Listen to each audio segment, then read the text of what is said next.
हरे कृष्ण। जय गुरु महाराज की जय। जय श्रील प्रभुपाद की जय। सकल श्रीचरण कमले दंडवत प्रणाम। तो आसुन आमरा कृष्ण कथा आसबो। तो आज आमरा भजन तात्पर्य जेटा आमादेर आलोचना हय। तो आज श्रील सच्चिदानंद भक्तिविनोद ठाकुरेर একটা বিশেষ পদ সেই সম্পর্কে আলোচনা করব। যিনি আমাদের গৌড়ীয় ধারার প্রাণ পুরুষ, যাকে ছাড়া গৌড়ীয় ধারাকে কখনোই ভাবা যায় না, যিনি শ্রীল প্রভুপাদ ভক্তি সিদ্ধান্ত সরস্বতী মহারাজের পূজ্য পিতা। তিনি ভাগবতের সমস্ত সার বস্তুগুলি তিনি আমাদের মতো বদ্ধ জীবের উদ্দেশ্যে ছোট ছোট পদের আকারে লিপিবদ্ধ করে গেছেন। তিনি তৎকালীন ব্রিটিশ আমলে সম্ভবত ডেপুটি ম্যাজিস্ট্রেট ছিলেন। তিনি তার কত দায়িত্ব, তো কিন্তু তিনি সংসারী ছিলেন আবার, কিন্তু তার সত্ত্বেও কৃষ্ণের জন্য সেবা কর্ম করতে ভোলেননি। তিনি কঠোর পরিশ্রম করে দেহ নির্বাহের জন্য চাকরিও করেছেন, আবার আত্মার জন্য, নিজের আত্মা শুধু নয়, জগৎবাসীর মঙ্গলের জন্য এই সমস্ত পদ ভাগবত থেকে সংগ্রহ করে আমাদের ভাষায় রচনা করে গেছেন। আমরা তারই একটা বিখ্যাত পদ আলোচনা করব, যে তিনি বলছেন যে ভুলিয়া তোমারে সংসারে আসিয়া পেয়ে নানাবিধ ব্যথা, তোমার চরণে আসিয়াছি আমি বলিব দুঃখের কথা। জননী জঠরে ছিলাম যখন বিষম বন্ধন পাশে, একবার প্রভু দেখা দিয়া মোরে বঞ্চিলে এদিন দাসে। তখন ভাবিল জনম পাইয়া করিব ভজন তব, জনম হইল পরিমায়া জালে না হইল জ্ঞান লব।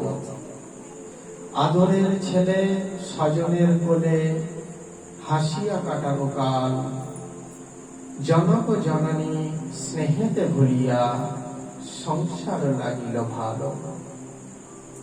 ক্রমে দিন দিন বালক হইয়া খেলিল বালক সহ, আর কিছুদিনে জ্ঞান উপজিল পাঠ করি অহরহ। বিদ্যার গৌরবে ভ্রমি দেশে দেশে ধন উপার্জন করি, স্বজন পালন করি এক মনে ভুলিল তোমারে হরি। বার্ধক্যে এখন ভকতি বিনোদ কাঁদিয়া কাতর অতি, না ভজিয়া তোরে দিন বৃথা গেল এখন কি হইবে গতি। কি সুন্দর পদটা লেখা, অসাধারণ। তো মহাপ্রভুর কৃপাধন্য বলেই এই সুন্দর পরম বাস্তব সত্যটা আমাদের চোখের সামনে উপলব্ধি, মানে চোখের সামনে তিনি তুলে ধরেছেন। হ্যাঁ, আমরা এবার সেটা তাৎপর্য করার চেষ্টা করব। জয় শ্রী সচ্চিদানন্দ ভক্তিবিনোদ ঠাকুর কি জয়। তো কি বলছেন, ভুলিয়া তোমার সংসারে আসিয়া পেয়ে নানাবিধ ব্যথা। আমরা জীব যখন পরমেশ্বর ভগবানের সেবা থেকে নিজেকে দূরে সরিয়ে রাখে, পরমেশ্বর ভগবানের সেবা থেকে নিজেকে বঞ্চিত করে, প্রকৃতপক্ষে ভগবানকে এটা বঞ্চিত করা হয় না, এটা প্রকৃতপক্ষে নিজেকেই বঞ্চিত করা হয়। সেজন্য কি বলছে, ভুলিয়া তোমারে। পরমেশ্বর ভগবান আনন্দময়, সেই আনন্দময়কে ভুলে আমরা এই সংসারে এসেছি। কেন? আনন্দময়কে ভুলে গেলে, আনন্দময়ের সংস্পর্শ পরিত্যাগ করলে কি প্রাপ্ত হব আমরা? তার বিপরীত দুঃখ, এটাই প্রাপ্ত হব। তাহলে ভগবান তো দুঃখময় নয়, ভগবানের কাছে দুঃখ নেই, তাহলে দুঃখ কোথায় আছে? অনিত্যম অসুখম লোকম ইমম প্রাপ্য ভজস্ব মাম, অর্থাৎ এই যে অনিত্য অসুখকর জায়গা এই জড় জগৎ, এটাই হচ্ছে দুঃখালয়। তাহলে তুমি যখন আলো চাও না, কি হবে? আলো আমি চাই না, বন্ধ করে দাও, তাহলে কি আসবে? হঠাৎ করে অন্ধকার চলে আসবে। অন্ধকারকে ডাকতে হয় না যে এসো আমি আলো বন্ধ করে দিয়েছি গো, এবার অন্ধকার কোথায় আসে, এসো, ডাকতে হয় আমাদের? অন্ধকার আপনা থেকেই চলে আসে। ঠিক সেই রকম জীব যখন কৃষ্ণ সেবা থেকে নিজেকে দূরে রাখে, তখন সে এই জড় জগতে অধঃপতিত হয়।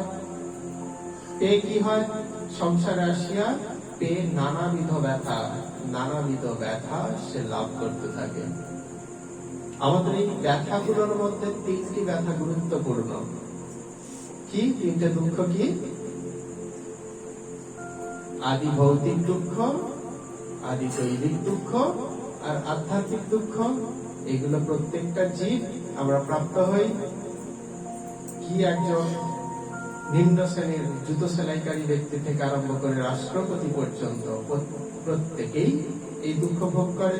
কেন না? কৃষ্ণ সেবা থেকে দূরে থাকার জন্য। আবার ভগবান তাকে এই দুঃখ প্রদান করে তাকে বোঝায়। ভগবান শত্রুতার বশে এই দুঃখ প্রদান করে না, এটা ভাববে না।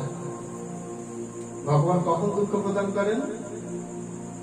যে জীবের খুব সৌভাগ্য তাকে, মানে তাই এত বড় কথা, যার প্রতি ভগবানের দয়া হয়, ভগবান তাকেই এই দুঃখটা প্রদান করে। দুঃখ না প্রদান করলে সে সেই আনন্দের স্বাদ পাবে না। ঠিক যেমন যে আপনার একটা বাড়ি করেছেন, আপনি প্লাস্টার সব হয়ে গেছে, কিন্তু বাইরে রংটা করা হয় না।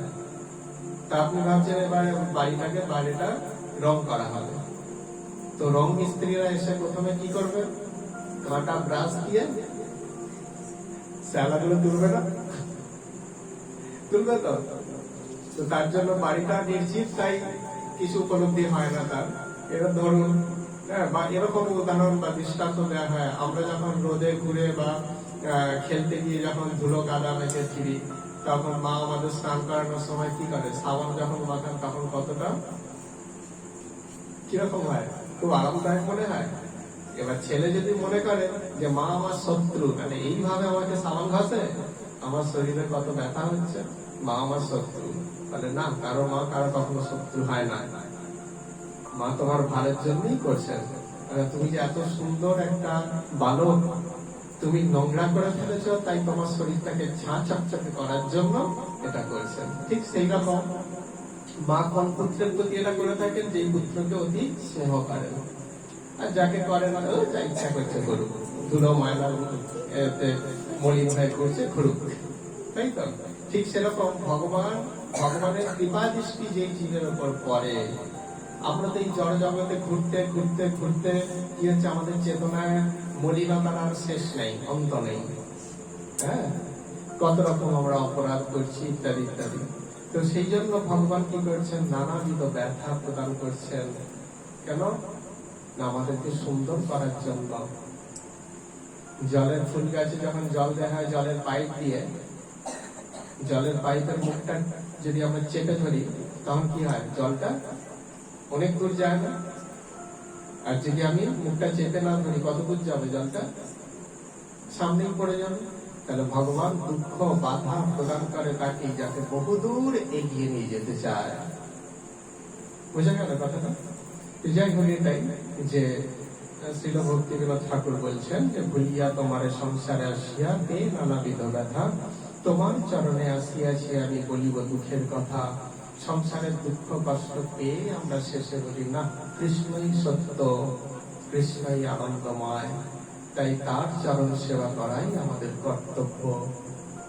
সংসারে কত কিছু করলাম, স্ত্রী পুত্র পরিজন বন্ধু বান্ধব সকলের জন্য করলাম, কিন্তু সেই করার মূল্য তারা কেউ আমাকে দিল না।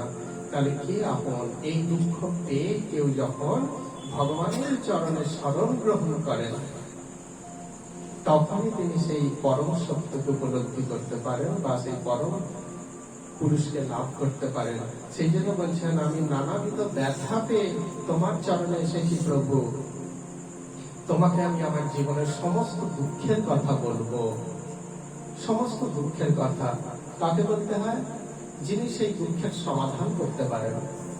যার ক্ষমতা নেই আমার দুঃখের সমাধান করা, তাকে বলে কি হবে? যিনি পারেন আমার দুঃখের চিরস্থায়ী সমাধান করতে পারেন, সেই দুঃখের কথা তাকেই নিবেদন করা উচিত। সেই জন্য ভক্তিবিনোদ ঠাকুর দেখিয়ে দিচ্ছেন যে তোমাদের দুঃখের কথা কোথায় নিবেদন করবে? বলিব দুঃখের কথা। কি বলছেন? সে এবার দুঃখের কথা বলতে আরম্ভ করছেন। কি? জননী জঠরে ছিলাম যখন বিষম বন্ধন পাশে, একবার প্রভু দেখা দিয়া মোরে বঞ্চিত এ দীনদাসে।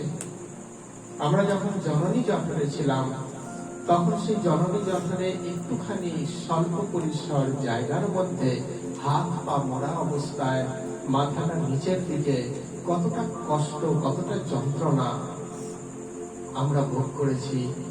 একদিন নয়, দুদিন নয়, 1 ঘন্টা 2 ঘন্টা নয়, 10 মাস 10 দিন সেই যন্ত্রণা ভোগ করতে করতে এক সময় যখন অস্থির হয়ে পড়ি, তখন তো আমাদের চেতনা থাকে, দেহাত্ম বুদ্ধি তখন আসে না।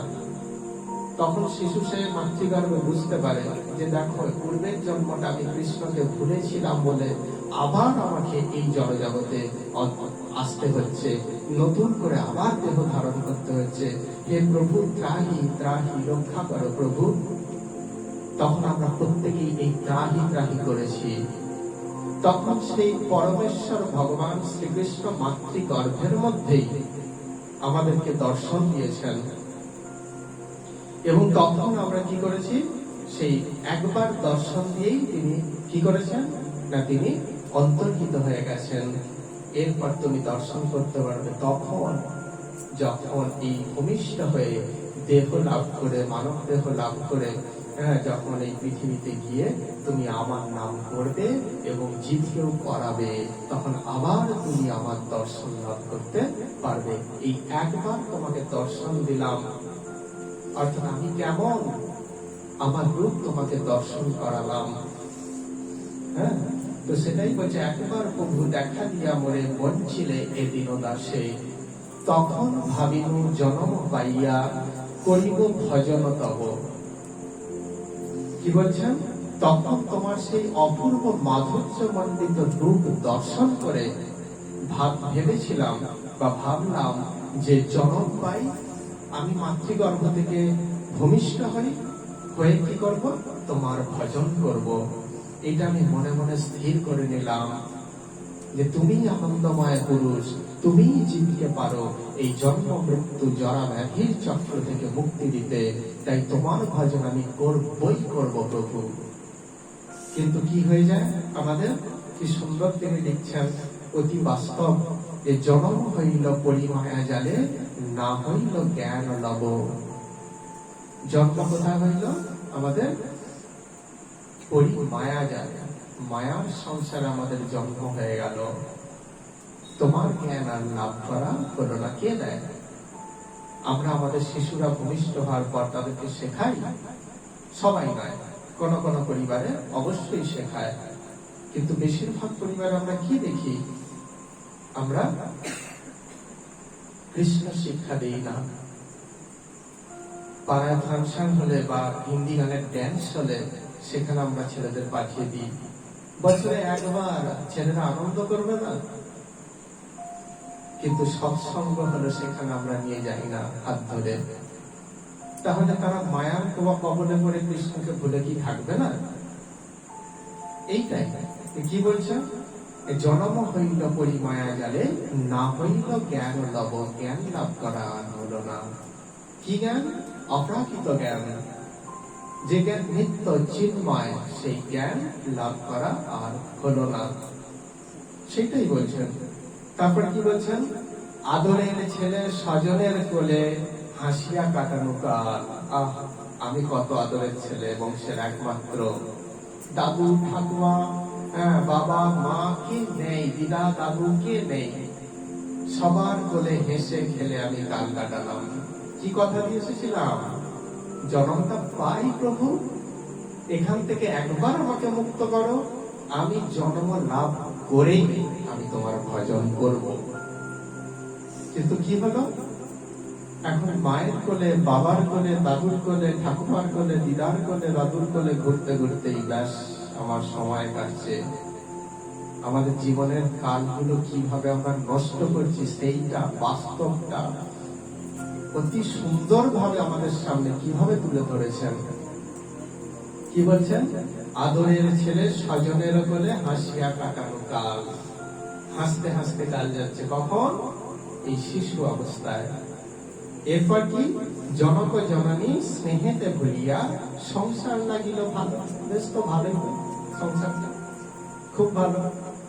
খাওয়াটা করছিলাম, কিন্তু জিভে দিতে বেশ টেস্টি মনে হচ্ছে। তো আমিও ভাবলাম যে সংসারটা কত খারাপ। যখন ওই জন্য তো ভূমিষ্ঠ সঙ্গে সঙ্গে কাঁদে, তাই তো? হাসে না কেন? হাসে না কেন? হাহা করে আমি সুন্দর সংসার এসেছি, হাসবো তো, কাঁদি কেন? কারণ তার তো সব তখন খেয়াল আছে পূর্বজন্মে। হায় প্রভু, আবার এলাম, আবার সেই জায়গাটা চিনতে পারছি তো আমি। এটা তো দুঃখেরই জায়গা। আমরা যখন কোনো বস্ত্রালয়ে যাই, আবার ঘুরে ফিরে সেখানে চলে আসি, এই দোকানটার সামনে আবার চলে এসেছি, মনে হয় না? ঠিক সেরকম আবার সেই যখন ভূমিষ্ঠ হলাম, তখন কি দেখলাম, আবার সেই জায়গা। প্রভু, অনিত্যম সুখম লোকম দুঃখালয় অশাশ্বতম। তাই তার ক্রন্দন করতে ইচ্ছা করে, সে কাঁদে। আর পরিবারের লোক কি করে তখন? হাসে। বাবা হয়েছে গো, মা হয়েছে গো, ইত্যাদি ইত্যাদি। কত লোকের কত হাসি। বংশের প্রদীপ জ্বলেছে গো, কত লোকের কত রকম ভাষা। সে যে কেন কাঁদছে, আমরা তার কথা তার যে মনের ব্যথা আমরা কেউ বোঝার চেষ্টা করি না। হ্যাঁ, তো এটাই বলছে যে জনক জননী স্নেহেতে ভুলিয়া সংসার লাগিল ভালো।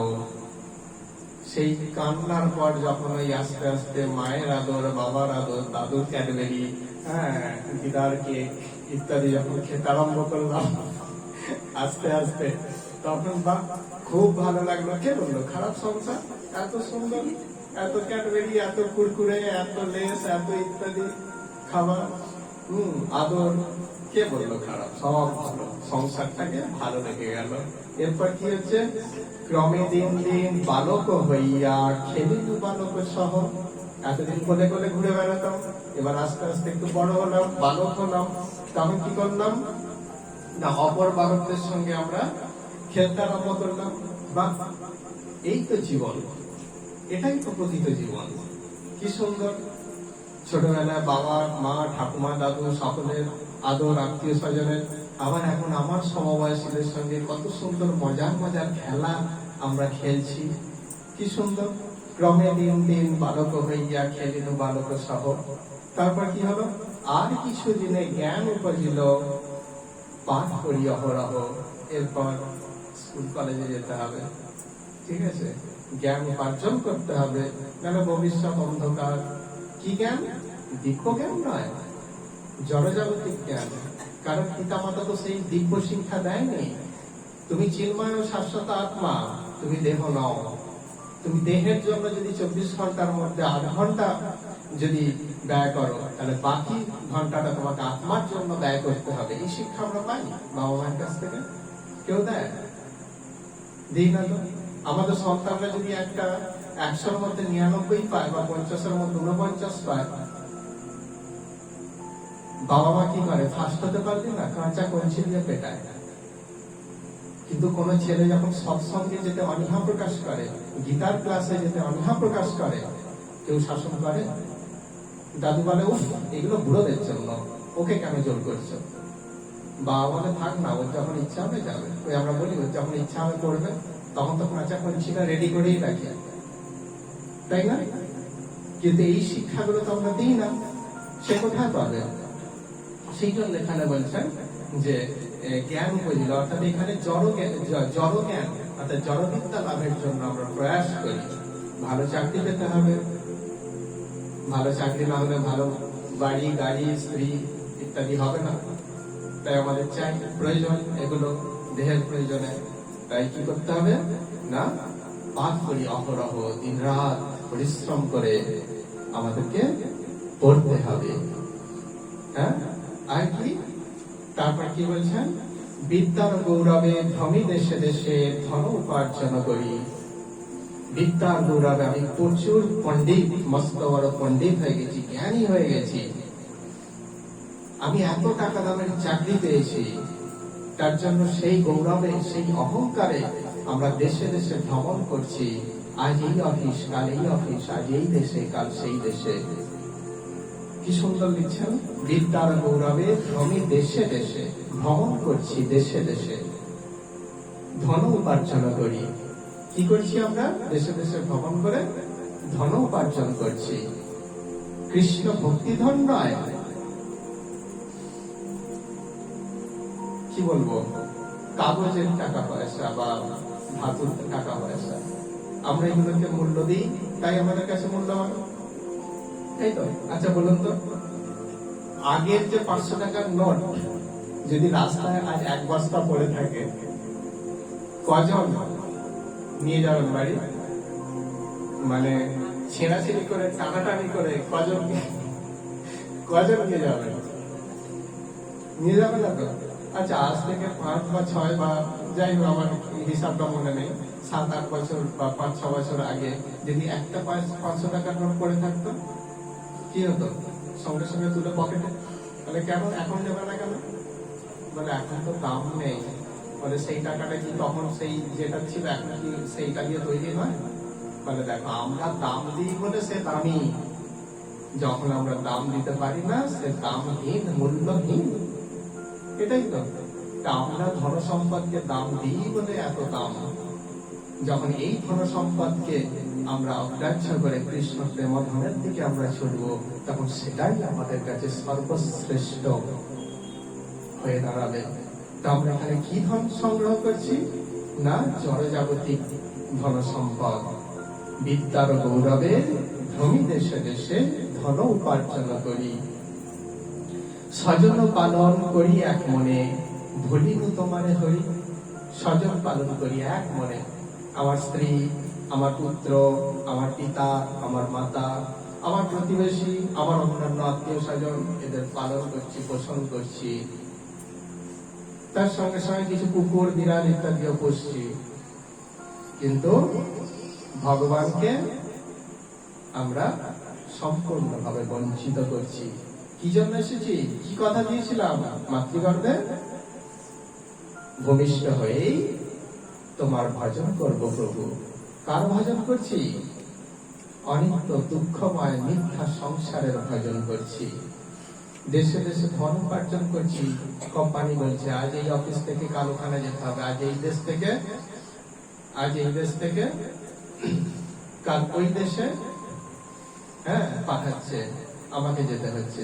কিন্তু যদি আমরা বলি 5 মিনিট, বেশি নয়, 10 মিনিট বা আধা ঘন্টা, ওখানে একটু গীতা পাঠ হচ্ছে, শ্রবণ করো, তখন বলবো আমি এত বড় অফিসার, এত আমার মূল্য, আমি ওই যে সব ওই মানুষগুলো বসে আছে ওদের পাশে এক আসনে বসে কৃষ্ণ কথা শ্রবণ করবো, আমার ওয়েট থাকবে, আমার সম্মান থাকবে। সেই মনে করে কি আমরা নাকচ করে দিই, আমরা জীবনে সব সময় পাই, কিন্তু কৃষ্ণ কথা শ্রবণের জন্য আমরা সময় পাই না, করে নিতে পারি না, করতে পারি না। এইটাই এখানে বলছে যে স্বজন পালন করছি, এটা আমার স্ত্রী, এটা আমার পুত্র, পিতা, মাতা, আত্মীয় স্বজন পালন করছি। এই এদেরকে পালন করতে করতে কি হলো? ভুলিনু তোমারে হরি, এ হরি তোমাকে ভুলে গেলাম। বাল্যকালে কি হলো? এর কোলে তার কোলে ক্যাডবেরি কুরকুরে খেতে খেতেই সময় চলে গেল। তারপর একটু বড় হলাম, কি হলো তখন? বড় হওয়ার পর বালক হয়ে বালকদের সঙ্গে খেলতে খেলতেই দিন কেটে গেল। তারপর এবার পড়াশোনা না শিখলে ভালো বাড়ি গাড়ি স্ত্রী পুত্র হবে না, তার জন্য শিখতে হবে। তার জন্য দিন রাত পরিশ্রম করে কি করলাম? পড়াশোনা শিখলাম। তারপরে কি হলো? যে ভালো করে পড়াশোনা করে তার তো জীবন তো সুন্দরী হয়, সেই জন্য একটা বড় কোম্পানি বা ভালো একটা চাকরি পেলাম। তার জন্য দেশে দেশে ভ্রমণ করতে হচ্ছে। আর কি স্বজন পালন করছি, প্রচুর টাকা পয়সা আমার, এবার স্বজন পালন করছি এক মনে, এটাই আমার ধর্ম, তাই তো? তো এই পালন করতে করতে কি হচ্ছে না, ভুলিও তোমারে হরি, হায় হরি তোমাকে আমি ভুলে গেলাম। বার্ধক্যে এখন ভগতি বিনোদ কাঁদিয়া কাতরতি। বার্ধক্যে সেই যাদের কোলে কোলে ঘুরে বেড়াতাম, সেই মাও আজ নেই, বাবাও নেই, দাদু ঠাকুমা দিদা কেউ নেই। যাদের সঙ্গে খেলে বেড়াতাম, কই আমার পাশে তো দেখছি না। যে যার কর্মে ব্যস্ত। আর কি যাদের সঙ্গে সহপাঠী পড়াশোনা করতাম, পাশের বেঞ্চে বসে একসঙ্গে, ওই তারাও তো আমার পাশে নেই, তাদেরকেও তো দেখতে পাচ্ছি না, কোথায় গেল? এই হিসাব কখন হচ্ছে? বার্ধক্যে। এতদিন তো ব্যস্ত ছিলাম, এত কিছু মনে পড়ে, তাই বার্ধক্যে মনে পড়ছে। আর কি যাদেরকে এত কষ্ট করে মানুষ করলাম, ডাক্তার করলাম, ইঞ্জিনিয়ার করলাম, প্রফেসর করলাম, ওই তারা আমার কোথায় সেবা করছে? আমি তো তাদের সেবা করেছি অক্লান্ত পরিশ্রম করে, কিন্তু তারা কোথায় আমার সেবা করছে? আমাকে তো বৃদ্ধাশ্রমে পাঠিয়ে দিয়ে আসলেই তাদের মাথার বোঝা নেমে যায়, এটাই যেন ভাব। কই তারাও তো নেই। তাহলে বার্ধক্যে এখন উপায়হীন, উপায় নেই, আর কোনো উপায় নেই। কিন্তু এটাও দুঃখের বিষয়, বার্ধক্যে আর হরিভজন হয় না। তো বলছে বার্ধক্যে এখন ভক্তি বিনোদ কাঁদিয়া কাতরতি। এখানে ভক্তি বিনোদ কাঁদিয়া কাতর নয়, কারণ ভক্তি বিনোদ ঠাকুর হচ্ছেন ভগবান শ্রীহরির নিত্য দাস, নিত্য সেবক, তার সেবা করছেন। কিন্তু জগৎ জীবের যে ভুল ভ্রান্তি, সেটা নিজের মধ্য দিয়ে তুলে ধরছেন, ঠিক আছে, নিজের মধ্য দিয়ে তুলে ধরছেন। সেই জন্য বলছেন বার্ধক্যে এখন ভক্তি বিনোদ কাঁদিয়া কাতরতি। না ভজিয়া তোরে দিন বৃথা গেল, এখন কি হইবে গতি? তোমাকে না ভজন করে, হরে কৃষ্ণ, তোমাকে না ভজন করে কি হয়েছে? দিন বৃথা গেল। এত ধন সম্পদ অর্জন করলাম, ছোটবেলায় এত ক্যাডবেরি কুরকুরে খেলাম, বাবা মায়ের স্নেহের দেয়া, ওই তার স্বাদ তো আর পাচ্ছি না আজ। আমার বয়সী বালকদের সঙ্গে কত খেলা করেছি, কত আনন্দ, কত হাসি, ওই সেই হাসি তো আর হাসতে পারছি না। স্ত্রী পুত্র পরিজনদের, সন্তানদের কোলে পিঠে করে মানুষ করে আজ, হ্যাঁ, ওই তাদের শ্রদ্ধা তো আমি পাচ্ছি না। এখন কি হবে গতি? তাহলে প্রকৃতপক্ষে কে আমার? কে? না ভজিয়া তোরে দিন বৃথা গেল। এই করতে করতে আমাদের প্রত্যেকটা দিন আমরা বৃথা নষ্ট করেছি। এসেছি ভজব বলে, কথা দিয়ে এলাম, কিন্তু না মায়া জালে পড়ে আমরা কি করলাম? তাকে ভজন করলাম না। ভগবানের ভজনে আমরা দিনাতিপাত করলাম না, দিন আমরা বৃথা কাটালাম। এখন কি হইবে গতি? এখন আমার কি গতি হবে প্রভু? কারণ এই জগৎ তো সেই জগতের মতো, সেই জগৎ এই জগতের মতো নয়। যোগ্যতা নেই, ঘুষ দিয়ে যাও, চলে যাও, পারাপার হয়ে যাও। সেই জগৎ তো সেটা নয়। সেই জগৎ সেটা কি? সেখানে যোগ্য হও, এসো। সেখানে ভগবান পরম পূর্ণ, ঘুষ নিয়ে কি করবে? তার কোনো কিছুর অভাব। এই জগতে আমাদের অর্থের অভাব, তাই আমরা ঘুষ নেই টেবিলের তলা দিয়ে। ভগবানের তো অভাব নেই, তিনি আবার কি ঘুষ নেবেন? তিনি একটা জিনিস এখানে সংগ্রহ করতে পাঠিয়েছেন, কৃষ্ণ ভক্তি, ঈশ্বর প্রেম। কিন্তু আমরা সেইগুলোই সংগ্রহ করতে ভুলে গেলাম। তার ফলে কি হলো? তার ফলটা এখন কি হইবে গতি? সেই জন্মের সময় কেঁদেছিলাম, কেন? হায় প্রভু, পূর্বের জন্মে তোমার ভজন করতে পারিনি বলে তুমি আবার সেই জগতে পাঠিয়েছো আমাকে, যে জগৎ দুঃখ কষ্ট যন্ত্রণা দিয়ে তৈরি, হায় আবার কি হবে গতি, আবার তো আসতে হবে। কি হবে প্রভু, এই শেষের দিনে ভেবে কি হবে? সন্তানদের আজ থেকে ভাবতে শুরু করা। সেই তো পরম বন্ধু, সেই পিতা মাতা, শ্রীকৃষ্ণ ভক্তিতে যেই প্রেম ভক্তি দাতা, জন্ম প্রদান করলেই পিতা মাতা হয় না। কি বলছেন? সেই তো পরম বন্ধু, সেই ব্যক্তি পরম বন্ধু, সেই পিতা মাতা, সেই ব্যক্তি পূজনীয় পিতা মাতা। কে এসে? শ্রীকৃষ্ণ ভক্তিতে যেই প্রেম ভক্তি দাতা। ধ্রুব মহারাজকে মা বলছেন, শ্রীহরিকে লাভ করতে হলে, শ্রীহরির কৃপা পেতে হলে তার আরাধনা করতে হয়। 4.5 বছর বয়স। কোথায় তপস্যা করতে হবে মা? তখন তো সত্যযুগ, ঘরে বসে ভগবত ভজন হয় না, বনে যেতে হবে বাবা তপস্যা করতে। যেই বন হিংস্র পশু জানোয়ারে ভর্তি, সেই মা কি করলেন? সাজিয়ে দিয়ে তাকে সেই বনে পাঠিয়ে দিলেন শ্রীহরি তপস্যা করতে। সেই মা কোথায়? যেই মা তার সন্তানকে সাজিয়ে দেবেন কৃষ্ণ ভজন করার জন্য, আজ সমাজে কোথায়? আজ সমাজের প্রত্যেকটা বাবা মা আমরা কি করছি? সন্তান কিভাবে ধনী হবে, কিভাবে পাড়ার সেরা বড়লোক হতে পারবে, কিভাবে সবাইকে জড়জাগতিক দিক থেকে টেক্কা দিতে পারবে, তার যত প্রয়াস, তার যত সেই নিয়ে আমরা যত্ন করি। কিন্তু আমার সন্তান জন্ম মৃত্যুর চক্র থেকে মুক্ত হয়ে জন্ম মৃত্যুহীন যে ধাম, সেই চিন্ময় জগৎ প্রাপ্ত হবে, তার জন্য কটা বাবা আমরা প্রচেষ্টা করি না। তার ফলে কি হয়? বৃথাই আসা হয় আর বৃথাই যাওয়া হয়। এই আশা আর যাওয়াটাই আমাদের সার হয়, আর কিছুই হয় না। এটাই হচ্ছে ভক্তিবিনোদ ঠাকুর, তিনি এই পরম সত্য কথাটা, বাস্তব ছবিটা আমাদের চোখের সামনে, প্রত্যেকের চোখের সামনে তুলে ধরলেন। এই জন্যই সাধু সঙ্গের প্রয়োজন। যে যেখানেই থাকি, সাধু সঙ্গকে কেউ যেন অবজ্ঞা না করি, অবহেলা না করি, এটা আমাদের অবশ্যই ভাবতে হবে, জানতে হবে। তা না হলে বৃথাই জনম। আজকের আলোচনা আমরা এখানে বিশ্রাম দেব।